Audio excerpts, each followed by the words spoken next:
Don't let the silly cover page fool you. Chapter 1080 of One Piece titled Legendary Hero gave us a ton of answers and plenty more reveals. I didn't notice any Easter eggs from this cover, but if you pause the video and notice anything, let me know.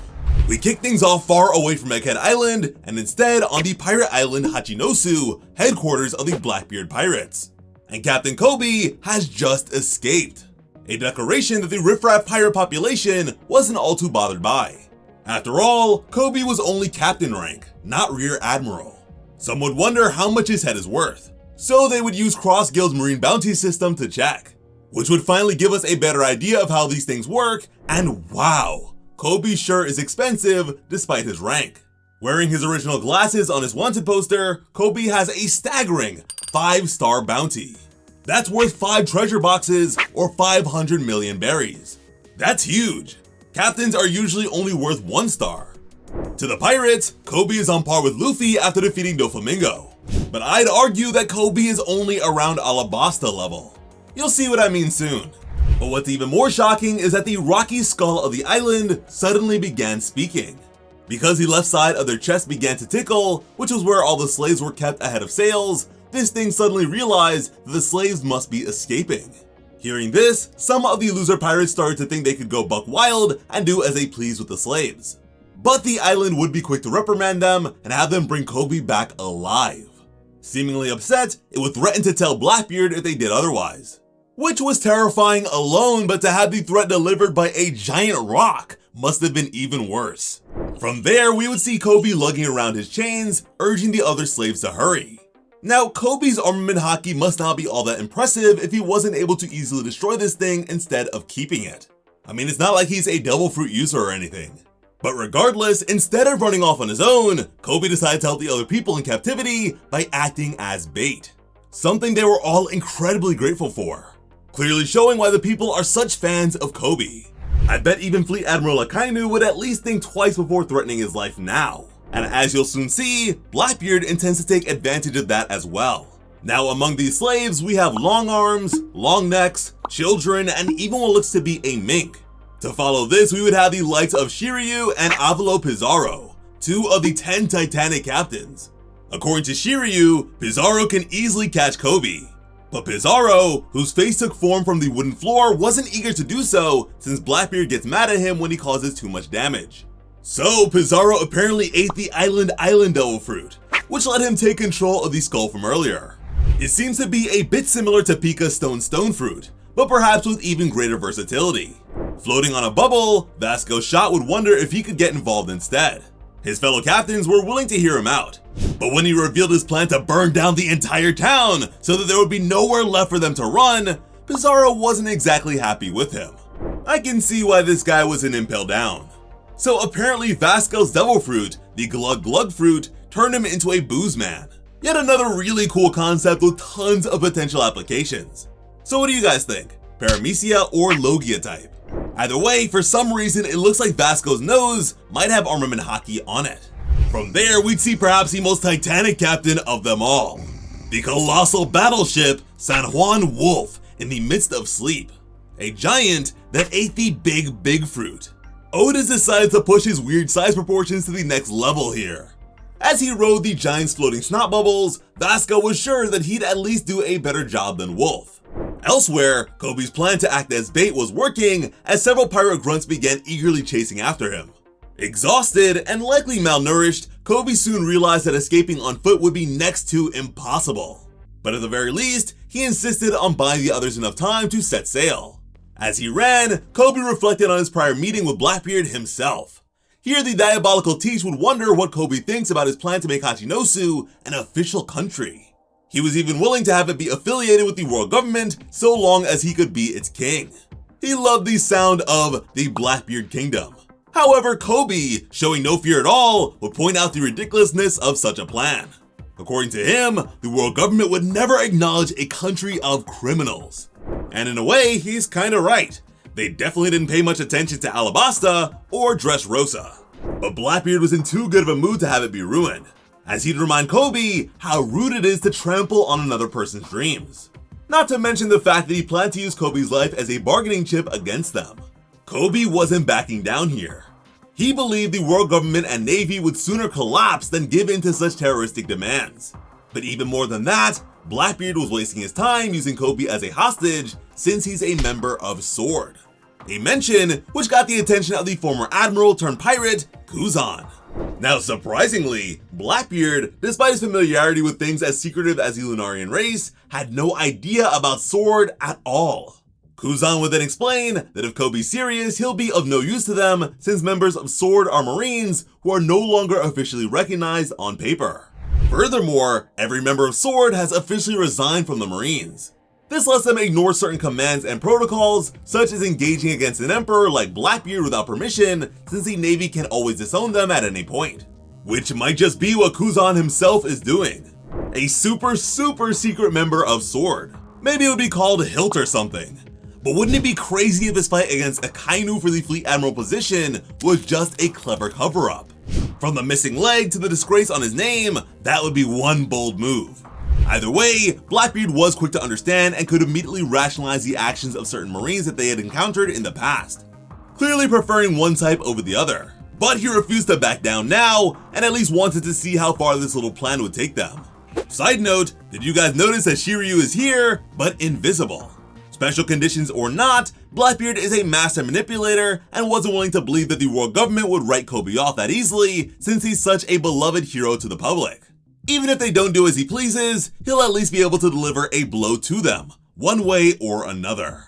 Until then, they would have Kobe locked up and kept with these slaves to avoid ruining Blackbeard's plan. And as the low-level pirates continues to give chase, Kobe recalled how he gained his freedom to begin with. It was Perona. She was willing to free Kobe if he promised to free Moria from one of the deeper cells. So there we go, it looks like Moria is still alive. But why? His devil fruit is pretty damn capable. So what's Blackbeard's plan for him? We're not really sure yet, but despite working together with a pirate here, he knew what he needed to do. But just then, the situation would become even more hectic as reports would come in that 3 Marines were attacking the port. The same port they recently fixed. Blackbeard's not going to be happy about this at all, and apparently, these Marines were incredibly powerful too. Now Kobe, despite his newfound fame as a hero, is in some ways still the same bashful and humble kid we've known since the beginning. He stopped himself from believing that the Marines were there to save him personally, trying not to be too full of himself. And the Marines in question, for some reason, were impervious to gunfire, and were easily overwhelming the pirates. As they pushed them back to the town center, it was clear that they had some sort of plan in mind. Hoping to end things, one of the pirates would decapitate the biggest Marine with a clean cut.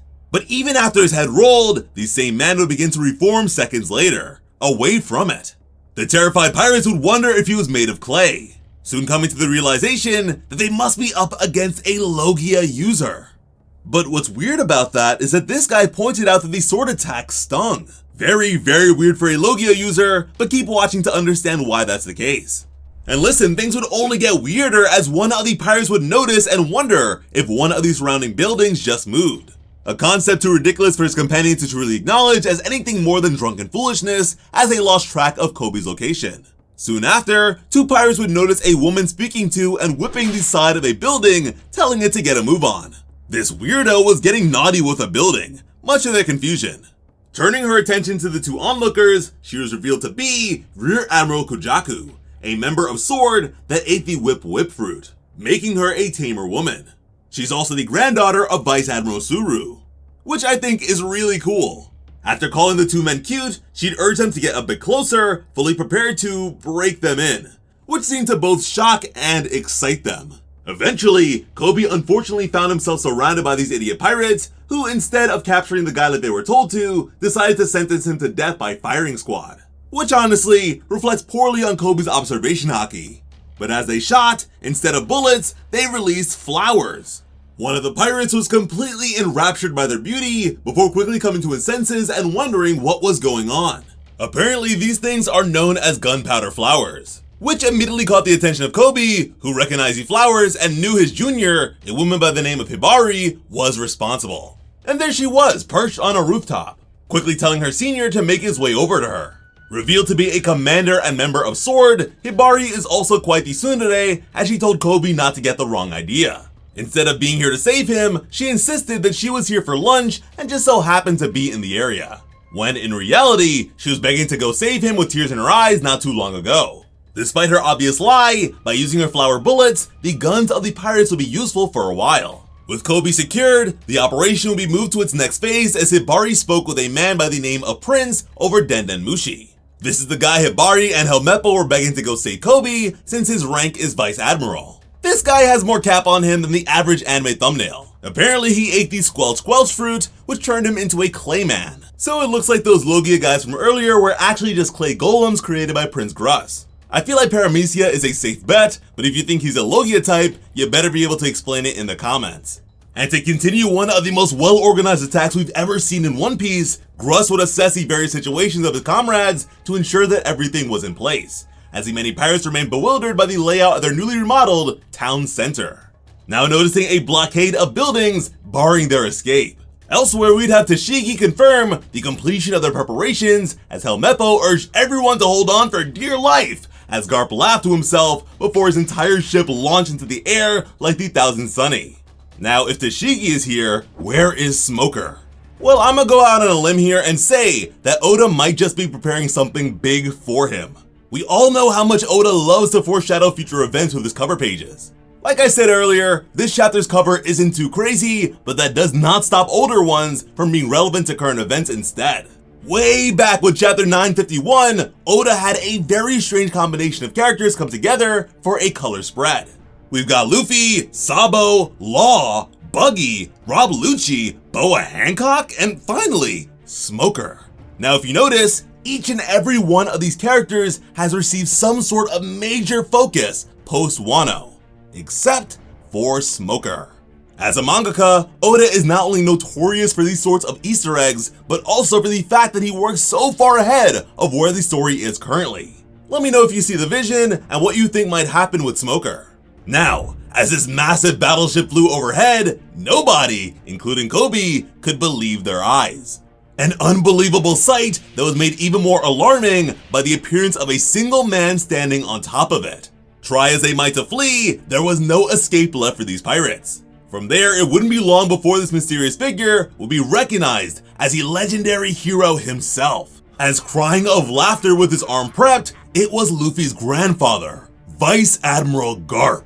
As the lesser pirates scrambled like ants under a searing magnifying glass, Blackbeard's captains became increasingly serious. From there, Garp would suddenly leap off the face of his battleship as Conqueror's Haki began crackling from his fist.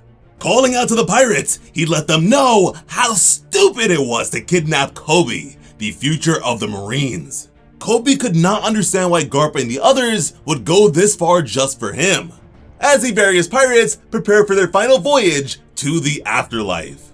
Garp would also add that Kobe is his irreplaceable protege. This was Galaxy Fist, a cataclysmic collision between Garp's Conqueror's Haki and the very sky itself, delivered like a nuclear blast. Not only has Garp been added to the list of conquerors, but even at 78 years old, this man is clearly one of the strongest figures in One Piece.